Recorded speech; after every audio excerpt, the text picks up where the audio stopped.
बांका जिले के मौसी प्रखंड के अंतर्गत कैरी पंचायत में युवा किसान के द्वारा धान की कटनी करते हुए देखें। सबसे बड़ी बात है कि आज भारत के तहत अति आधुनिक तरीके से धान की कटाई की जा रही है। वहीं युवा किसान अमित कुमार ने बताया कि लॉकडाउन के बाद जीविका का एक ही साधन था, वह खेती, जिसमें काम कर कुछ पैसा इकट्ठा किया जा सके। यही सोचकर मैंने खेती की शुरुआत की और अति आधुनिक तरीके से आज मैं धान की कटाई कर रहा हूँ। इसकी चर्चा पूरे कैरी पंचायत में फैली हुई है। वहीं दूसरी ओर बताया कि हाथ से कटाई और मशीन से धान की कटाई में बहुत अंतर है। खरपतवार की बात करें तो जिस तरह से कटाई की जा रही है, इसमें खेत में खरपतवार जलाने की कोई आवश्यकता नहीं और कम समय में बहुत अधिक धान की कटाई की जा सकती है। इससे मध्यम वर्ग के किसानों को बहुत ही ज्यादा लाभ मिल रही है। यह देखकर कई किसान प्रेरित भी हो रही है। आत्म भारत बनाने के लिए किसान भी अपनी योगदान दे रही है। मुंगेर में टीचर को देख मुस्कुराती थी छात्रा, प्यार होने पर शादी का पता चला तो लिया ये फैसला। बिहार के मुंगेर में शादीशुदा कोचिंग संचालक शिक्षक से स्नातक की छात्रा को प्यार हो गया। बाद में छात्रा को पता चला कि शिक्षक शादीशुदा है। शिक्षक ने छात्रा से शादी करने से इनकार कर दिया। तब छात्रा ने नस काटकर आत्महत्या का प्रयास किया। राष्ट्रीय जनता दल सुप्रीमो लालू यादव एक बार फिर चारा घोटाले में मुश्किल दिख रहे हैं। मंगलवार को चारा घोटाले के एक मामले में बिहार के कोर्ट में उनकी पेशी है। इसे देखते हुए वे सोमवार को पटना आ रहे हैं। आगामी बुधवार को जनता दल यूनाइटेड मुख्यमंत्री नीतीश कुमार के शासन के 15 साल पूरे होने पर कार्यक्रम आयोजित करने जा रहा है। बिहार में शराबबंदी कानून को लेकर सख्ती के सिलसिले में पटना के होटलों में छापेमारी के दौरान एक लेडी डॉक्टर व आधा दर्जन इंजीनियरों सहित कई लोगों को गिरफ्तार किया गया है। इस बीच पटना के विक्रम में एक महिला ने अपने 2 बच्चों के संग सुसाइड कर लिया तो मुंगेर में एक नक्सली को गिरफ्तार किया गया। एनएचएटी के काम में तेजी लाने के लिए नितिन नवीन से मिले शाहनवाज हुसैन। भागलपुर टू बक्सर नई सड़कों को लेकर भी चर्चा। एनएचएटी के चौड़ीकरण के लिए फिर से मंगाई गई निविदा। काम तेजी से आगे बढ़ाने के लिए पथ निर्माण मंत्री से मिले उद्योग मंत्री शाहनवाज हुसैन। 4 लेन सड़क निर्माण के लिए 3,992 करोड़ का कार्य आवंटित। बक्सर भागलपुर के बीच की नई सड़क को लेकर भी हुई चर्चा। पछुआ हवाओं से ठंड की एंट्री, 2 दिन में तेजी से लुढ़केगा तापमान। भागलपुर में पछुआ हवाओं के चलते तेजी से तापमान लुढ़कने की संभावना है। रविवार और सोमवार को जो तापमान 16 और 17 रहेगा, वहीं मंगलवार को ये 14 डिग्री पर आ सकता है। माने कड़ाके की ठंड का आगमन हो रहा है।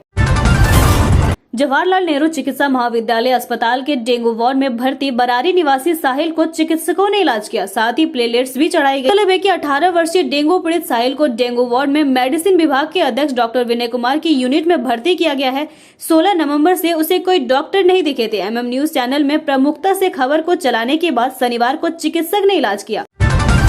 नियुक्ति नहीं तो शादी नहीं, बिहार के कई शिक्षक अभ्यर्थियों के जीवन में मची उथल पुथल। सुबह से ही हैशटैग के साथ बिहार के कई शिक्षक अभ्यर्थियों ने ट्विटर पर लिखना शुरू कर दिया। इनके ट्वीट में इसका जिक्र भी किया गया कि कईयों की शादी बहाली न हो पाने की वजह से रुक गई है। 4 निजी बीएड कॉलेजों में धांधली, टीएमयू प्रशासन ने कहा कि की जाएगी मामले की जांच। भागलपुर में टीएमयू को 4 निजी बीएड कॉलेज के खिलाफ धांधली की शिकायत मिली है। इस पर प्रशासन ने सख्त रुख अख्तियार करते हुए जांच और कार्रवाई की बात कही है। बीबी प्रशासन का कहना है कि पूर्व में भी ऐसी शिकायत मिल चुकी है। बीएनएमयू से जुड़े मगध बीवी के भ्रष्टाचार की तार करोड़ों की खरीद मामले में विजिलेंस ने शुरू की जांच। बीएनएमयू में बिना आवश्यकताओं के कागजों पर हुई करोड़ों रुपए के उपकरण व उपसर की खरीद। स्पेशल विजिलेंस यूनिट ने बीएनएमयू के कुल सचिव से किया शोकाज। लंबे समय से बीएनएमयू पर थी स्पेशल विजिलेंस यूनिट की निगाहें, अब बेवी में हड़कंप मचा हुआ है। एरिया कमांडर बालेश्वर कोड़ा का पुत्र भीम कोड़ा जमुई में गिरफ्तार। भारत बंद को लेकर एक्टिव हुई नक्सलियों पर लगाम। जमुई में पुलिस के हत्थे चढ़ा एरिया कमांडर बालेश्वर कोड़ा का पुत्र भीम कोड़ा चोरमारा जंगल से काबिंग ऑपरेशन के दौरान पुलिस को मिली कामयाबी। नक्सली गुरिल्ला दस्ते का था सक्रिय सदस्य। इधर नक्सलियों के भारत बंद को लेकर पुलिस मुस्तैद दिखाई दी। सिलीगुड़ी टू अररिया कुल मात्रा 693 लीटर। चौंकी मत, पढ़िए ये मजेदार मेडिकल इमरजेंसी। बिहार में शराबबंदी है, इसके बावजूद लगातार यहाँ शराब की अवैध तरीके से सप्लाई की जा रही है। अर्जेंट मेडिसिन सप्लाई ओनली का पर्चा चस्पा ले जा रहे थे अंग्रेजी शराब। पुलिस व उत्पाद विभाग की संयुक्त कार्रवाई में टीम को मिली सफलता। खगड़िया सहित इस रूट की सभी स्टेशनों पर प्लेटफॉर्म टिकट की दर में संशोधन करने के बाद शनिवार से प्लेटफॉर्म टिकट 10 रुपए कर दिया गया है। दरअसल कोरोना संक्रमण के दौरान रेलवे स्टेशन के प्लेटफॉर्मों पर भीड़ को नियंत्रण करने के लिए स्टेशन टिकट की दर बढ़ाकर 50 रुपए कर दिया गया था। मगर अब जब कोरोना संक्रमण की दर घटकर सामान्य स्थिति में पहुंच गई है, तब प्लेटफॉर्म टिकट का मूल्य भी 50 रुपए से घटाकर 10 रुपए कर दिया गया है। प्लेटफॉर्म टिकट की बढ़ी हुई दर को घटाने को लेकर रेलवे उपभोक्ता संघर्ष समिति के संयोजक सुभाष चंद्र जोशी ने प्रधानमंत्री से रेलवे विभाग के अधिकारियों तक से पत्राचार किया था। दानापुर रेल मंडल ने प्लेटफॉर्म टिकट की दर 50 रुपए से घटाकर 10 रुपए कर दिया है। रेलवे के कर्मियों ने बताया कि प्लेटफॉर्म टिकट 10 रुपए होने से यात्रियों को काफी राहत मिलेगी। कटिहार में गीदड़ ने 36 लोगों को काटा, 1 दर्जन लोग गंभीर। ग्रामीणों को लगा कि अब कोई उपाय नहीं, उठा लिया हथियार। कटिहार के बरसोई में गीदड़ ने 3 दर्जन से अधिक लोगों को जख्मी कर दिया है। 1 दर्जन की हालत गंभीर है। महिला, पुरुष व बच्चे गीदड़ के शिकार बने। ग्रामीणों ने गीदड़ को मार डाला, हालांकि इसका विरोध हो रहा है। मुंगेर स्वच्छता सर्वेक्षण में बीते वर्ष अव्वल रह चुके मुंगेर नगर का रैंक इस बार गिरकर 7वें स्थान पर आ गया है। पर्याप्त संसाधन के बावजूद स्वच्छता सर्वेक्षण रैंकिंग का गिरना नगर निगम प्रशासन के लिए चिंतन का विषय है। यह बता दें कि मुंगेर नगर निगम को 2018 में राज्य सरकार ने आदर्श निकाय के रूप में प्रोत्साहित करते हुए अनुदान के रूप में 5 करोड़ की राशि दी। 2019 में भी मुंगेर नगर को स्वच्छता सर्वेक्षण में राज्य में पहला स्थान मिला था। 2020 में गंगा नदी के किनारे बसे शहरों के स्वच्छता सर्वेक्षण में मुंगेर नगर निगम को देश में तीसरा और राज्य में पहला स्थान आया था। दरअसल 2021 का स्वच्छता सर्वेक्षण कचरा प्रोसेसिंग, शहर में प्लास्टिक थैले व प्लास्टिक उत्पादों के इस्तेमाल, बिक्री व भंडारण की स्थिति, सफाई कर्मियों के साथ ही शहर की व्यवस्था से जुड़े स्वयं सहायता समूह, NGO, निजी एजेंसी के कर्मियों को दी जाने वाली सुविधाओं पर की गई। अब मुंगेर में डायलिसिस करना हुआ आसान, दिल्ली और चेन्नई के भी मरीज यहां आ रहे हैं। आपको जरूरत है तो आप भी आएं। बिहार के मुंगेर सदर अस्पताल में सुविधा होने से किडनी के मरीजों को हुई सहूलियत। एक मरीज 50 बार से ज्यादा करा चुके हैं डायलिसिस, संख्या बढ़ रही है। डायलिसिस कराने के लिए बाहर से भी मरीज अपने स्वजनों के साथ यहाँ आ रहे हैं। स्वच्छ सर्वेक्षण 2021 आखिर क्यों पिछड़ा? भागलपुर स्मार्ट सिटी 379वीं रैंक से 523वीं रैंक पर पहुंचा जिला। स्वच्छ सर्वेक्षण 2021 में देश भर की स्वच्छता रैंकिंग में 523वीं रैंक पर पहुंचा भागलपुर। पड़ोसी जिला बांका ने 478वीं रैंक लाकर पछाड़ा। संसाधन वहीं पर साफ सफाई व्यवस्था 5 राज्यों के गंगा से सटे 91 शहरों के रैंकिंग में भागलपुर को 40वीं रैंक मिली। भागलपुर पहुंचे बिहार सरकार के मंत्री, बोले बिहार के हर प्रखंड में बच्चों के खेलने के लिए बनेगा स्टेडियम। भागलपुर पहुंचे बिहार सरकार के कला, संस्कृति एवं युवा विभाग के मंत्री डॉक्टर आलोक रंजन झा। उन्होंने साकोंड में जुगनू इंडोर स्टेडियम का शिलान्यास किया। कहा, यहां तैयार होंगे नए खिलाड़ी, जिले व राज्य का नाम रोशन करेंगे। इसके लिए जमीन चिन्हित करने का दिया निर्देश। बिहार में चिराग पासवान की पार्टी ने बदली रणनीति। संसदीय बोर्ड के अध्यक्ष उल्लास पांडे ने बताई ये बात। लोक जनशक्ति पार्टी के राष्ट्रीय अध्यक्ष चिराग पासवान अब एकला चलो वाली नीति को बदलने की तैयारी में है। पहले बिहार विधानसभा के चुनाव और बाद में उपचुनाव के नतीजों ने उन्हें अपनी रणनीति बदलने पर मजबूर कर दिया है। राज्य में कोरोना से बचाव के लिए 30 नवंबर तक सख्ती जारी रहेगी। सभी कामकाज पहले की तरह होंगे, लेकिन कोविड अनुकूल व्यवहार का पालन करना होगा। मास्क का उपयोग अनिवार्य रहेगा। दुकानों, सरकारी एवं गैर सरकारी प्रतिष्ठानों के लोग हमेशा मास्क लगाए रहेंगे। इन प्रतिष्ठानों में आगंतुकों के लिए सैनिटाइजर की व्यवस्था करनी होगी। शनिवार को आपदा प्रबंधन समूह की बैठक में यह फैसला हुआ। मुख्य सचिव त्रिपुरारी शरण और गृह विभाग के अपर मुख्य सचिव प्रसाद के हस्ताक्षर से आदेश जारी हुआ। प्रशासन को कहा गया कि वो भीड़ वाली जगह, सार्वजनिक वाहन, पार्क एवं सामाजिक समारोह में शारीरिक दूरी के पालन पर नजर रखें। किसी स्थान, बाजार या प्रतिष्ठान में कोविड से जुड़े नियमों का पालन नहीं हो रहा है तो जिला प्रशासन उसे बंद करा दे। जिला प्रशासन को स्थानीय परिस्थितियों के अनुसार अपने स्तर से भी प्रतिबंध लागू करने का अधिकार दिया गया है। आदेश के मुताबिक सभी शिक्षण संस्थान खुले रहेंगे। इसके दायरे में आंगनबाड़ी केंद्रों और छोटे बच्चों के प्री स्कूलों को भी रखा गया है। कोविड टीका प्राप्त लोगों को कहीं भी आने जाने की छूट जारी रहेगी। कोचिंग संस्थानों में सभी कर्मियों एवं छात्रों का टीकाकरण सुनिश्चित करना होगा। शेखपुरा, बिहार में पंचायत चुनाव हो रहे हैं। 7 चरण का मतदान हो चुका है। अभी 4 फेज के लिए वोटिंग की जानी है। इसी बीच शेखपुरा से बड़ी खबर सामने आई है। यहाँ चुनाव जीतने के लिए एक प्रत्याशी ने पानी की तरह नोट बांध दिए। लालच में पड़कर जनता ने वोट तो दे दिया, पर जब पता चला कि नोट नकली है तो सारी खुशी हवा में हो गई। पंचायत चुनाव में पैसा लेना और देना दोनों अपराध है। ऐसे में अब ग्रामीण न शिकायत कर सकते हैं और न ही किसी से घटना के विषय में बता सकते। की सूचना भी पुलिस को नहीं दी गई है। स्थानीय लोग दबी जुबान में चर्चा कर रहे हैं। पटना में मेट्रो रेल प्रोजेक्ट के काम में हाल के दिनों में तेजी आ गई है। योजना को आगे बढ़ाने के लिए पटना मेट्रो रेल कॉर्पोरेशन ने कई पदों पर नियुक्तियां की है। इसके साथ ही इस परियोजना में रोजगार और नौकरी की उम्मीद भी बढ़ती जा रही है। इसका फायदा ठग उठा रहे हैं। पटना मेट्रो में नौकरी दिलाने के नाम पर ठगी की कोशिश की जा रही है। पटना मेट्रो में नौकरी दिलाने के नाम पर ठगी की कोशिशें फिर से शुरू हो गई है। अभ्यर्थियों को फर्जी वेबसाइट, ईमेल, व्हाट्सएप व अन्य सोशल मीडिया टूल्स के माध्यम से फंसाया जा रहा है। बड़ी संख्या में इसकी शिकायत मिलने पर Patna metro rail corporation limited ने एडवाइजरी जारी की है।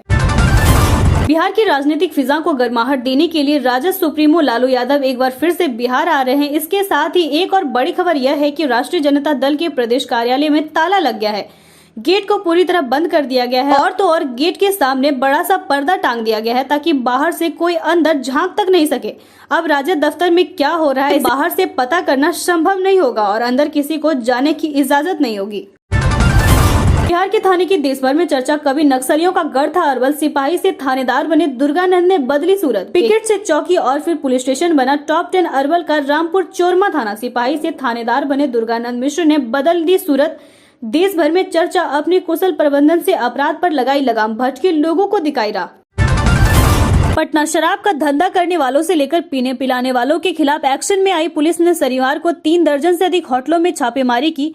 देर शाम कंकड़बाग के आरएन सिंह मोड़ स्थित होटल फॉर्चून के कमरा नंबर 204 में शराब पार्टी करते 6 नामी कंपनी के सॉफ्टवेयर इंजीनियरों को गिरफ्तार कर लिया गया है।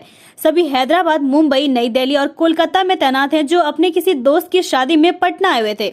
कमरे से 1 बोतल शराब भी मिली है। वहीं कोतवाली थाने की पुलिस डाक बंगला चौराहा स्थित जिंजर में छापेमारी की। होटल के एक कमरे में रांची निवासी महिला डॉक्टर के साथ इंटरव्यू देने आए भागलपुर के चिकित्सक शैलेंद्र शेखर को पुलिस ने गिरफ्तार कर लिया।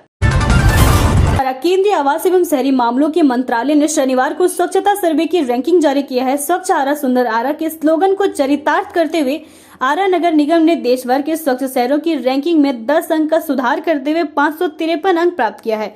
वहीं 2000 में 1128.78 पॉइंट प्राप्त किए। इसके पूर्व आरा नगर निगम वर्ष 2020 में 363 रैंक पर था। इस वर्ष स्वच्छता रैंकिंग में 317 रैंक दानापुर और 352 रैंक कटिहार प्राप्त कर आरा से पहले है। 357 रैंक प्राप्त कर बक्सर आरा के बाद है। इसके बाद अन्य शहर भी है।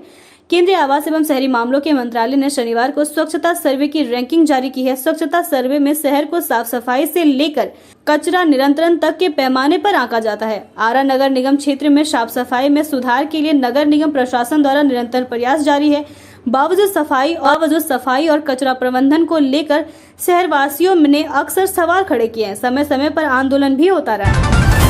बाबा हरिहर नाथ की नगरी सोनपुर से कोई निराश नहीं लौटता। इस आस्था और विश्वास को लेकर ही सरकार के नहीं चाहने के बावजूद दर्जनों छोटे बड़े कारोबारी तथा दुकानदारों ने सोनपुर मेले में अपनी अपनी दुकानें लगाई हैं।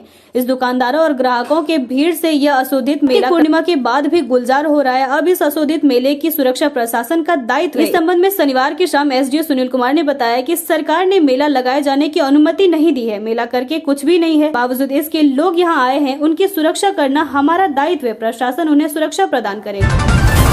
एसबीआई ने नहीं लौटाए जनधन धारकों की वसूले 164 करोड़। आईआईटी मुंबई द्वारा तैयार की बैंक ने अप्रैल 2017 से लेकर सितंबर 2020 के दौरान जनधन योजनाओं के तहत खोले गए साधारण बचत खातों से यूपीआई एवं रुपए लेनदेन के एवज में 254 करोड़ रुपए से अधिक शुल्क वसूला था। इसमें प्रति लेनदेन बैंक ने खाता धारकों से 17.70 रुपए का शुल्क लिया था।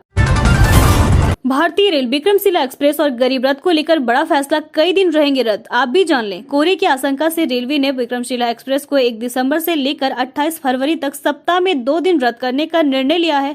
साथ ही गरीब रथ का परिचालन भी सप्ताह में 1 दिन रद्द किया जाएगा। विक्रमशिला एक्सप्रेस भागलपुर से मंगलवार और गुरुवार को रहेगी रद्द। वहीं आनंद विहार टर्मिनल से प्रत्येक बुधवार और शुक्रवार को रद्द रहेगी। गरीब रथ भागलपुर से गुरुवार को, वहीं आनंद विहार टर्मिनल से बुधवार को रद्द रहेगी। इसके अलावा 3 माह तक मालदा टाउन नई दिल्ली एक्सप्रेस और Malda town Anand Vihar terminal express 2 दिसंबर से 1 मार्च तक रद्द रहेगी। भागलपुर, रिश्ते की बात तय कर बाद में शादी करने को लेकर टाल मटोल करने वाले वर वधू पक्ष के कारगुजारियों पर पुलिस ने विराम लगा दिया। तिलकामांझी पुलिस ने वर और वधू पक्ष के लोगों को मिली शिकायत पर थाने बुला न सिर्फ आपसी रजामंदी कराई, बल्कि वर और वधू को थाना परिसर में ही वैवाहिक सूत्र में भी बनवा दिया। भागलपुर के तिलकामांझी पुलिस ने न सिर्फ पंडित को बुलवाया, बल्कि शादी में लगने वाली आदि पूजन सामग्री भी बाजार से मंगवाई। जी हां, तिलकामांझी थाने के प्रभारी थाना अध्यक्ष भानु प्रताप सिंह की अगुवाई में विधि सम्मत तरीके से दोनों परिवारों के बीच पारिवारिक रिश्ते में मजबूती दी गई। दौदीपुर थाना क्षेत्र के रहने वाले प्रभाकर कुमार और तिलकामांझी थाना क्षेत्र के विक्रमशिला कॉलोनी काजल कुमारी की शादी घर वालों की रजामंदी से तय हुई थी, लेकिन लगातार लड़के वाले की तरफ से शादी की तिथि आगे बढ़ाई जा रही थी, जिसको लेकर लड़की पक्ष के लोग महीनों से परेशान थे और लगातार लड़का के घर जाकर मान मनुहार कर रहे थे कि जल्द से जल्द दोनों की शादी करा दी जाए। लेकिन लड़का पक्ष के लोग मानने को तैयार नहीं थे और लगातार शादी की तिथि आगे बढ़ाई जा रहे थे, जिसके बाद लड़की पक्ष के लोगों ने तिलकामांझी थाने में अपनी आप बीती सुनाई। अटल बिहारी वाजपेयी की जयंती के दिन 25 दिसंबर को लोकार्पण मुंगेर खगड़िया के बीच गंगा पर बन रहे रेल सह सड़क पुल के अप्रोच पथ का काम युद्ध स्तर पर चल रहा है। सितंबर माह में राज्य कैबिनेट ने 25 दिसंबर को पूर्व प्रधानमंत्री अटल बिहारी वाजपेयी की जयंती पर पुल के लोकार्पण की घोषणा की है। अभी तक पुल निर्माण में कई काम अधूरे ही हैं। ऐसे में विभाग के निर्धारित डेडलाइन पर पुल का लोकार्पण होना संभव नहीं दिख रहा। निर्माण एजेंसी की अंदरूनी सूत्रों की माने तो चंडिका स्थान के पास करीब 350 मीटर में अभी भी अधिग्रहण का पेंच फंसा है। अप्रोच पथ को पुल से कनेक्ट करने के लिए रेलवे का एनओसी भी नहीं मिला है। इस हिसाब से देखा जाए तो अभी भी अप्रोच पथ पर आवागमन की शुरुआत होने में 2-3 माह का समय लग सकता है। निर्माण के कार्य में लगी एजेंसी का कहना है कि काम समय पर पूरा कर लिया जाएगा। बिहार के स्टेट हाईवे अब नेशनल हाईवे में होंगे अपग्रेड। सड़क परिवहन एवं राजमार्ग मंत्रालय ने सड़कों की सूची मांगी। बिहार के कई स्टेट हाईवे अब नेशनल हाईवे में अपग्रेड किए जाएंगे। सड़क परिवहन एवं राजमार्ग मंत्रालय ने इसके लिए सड़कों की सूची मांगी। सरकार की गति शक्ति योजना के तहत बड़ी संख्या में एनएच का निर्माण होना है। प्रकाशोत्सव जो बोले सो निहाल सत श्री अकाल से गूंजा लोह नगरी जमालपुर। मुंगेर में गुरु नानक देव को लोगों ने किया याद। सिख पंथ के संस्थापक सदगुरु श्री गुरु नानक देव जी महाराज का 592वां प्रकाशोत्सव श्री गुरु सिंह सभा गुरुद्वारा केशवपुर जमालपुर में श्रद्धा व विश्वास के साथ संपन्न हुआ। प्रकाशोत्सव कार्यक्रम में श्री गुरु ग्रंथ साहिब की अखंड पाठ, शब्द कीर्तन, प्रवचन। कोरोना की वजह से इस बार गुरुद्वारा से शहर में प्रभात फेरी नहीं निकाली गई। मुख्य कार्यक्रम सुबह 10 बजे से शुरू हुआ। सभी ने एक स्वर में जो बोले सो निहाल सत श्री अकाल कही तो पूरा लोह नगरी गूंज पड़ा। प्रकाशोत्सव में विभिन्न धर्मावलंबियों के प्रतिनिधियों ने बढ़ चढ़कर हिस्सा लिया। समारोह की अध्यक्षता समिति अध्यक्ष परमजीत सिंह ने की तथा संचालन सचिव सरदार बालविंदर सिंह आबुलाविया ने किया। सुबह 10 बजे से श्रद्धालुओं की भीड़ उमड़ने लगी।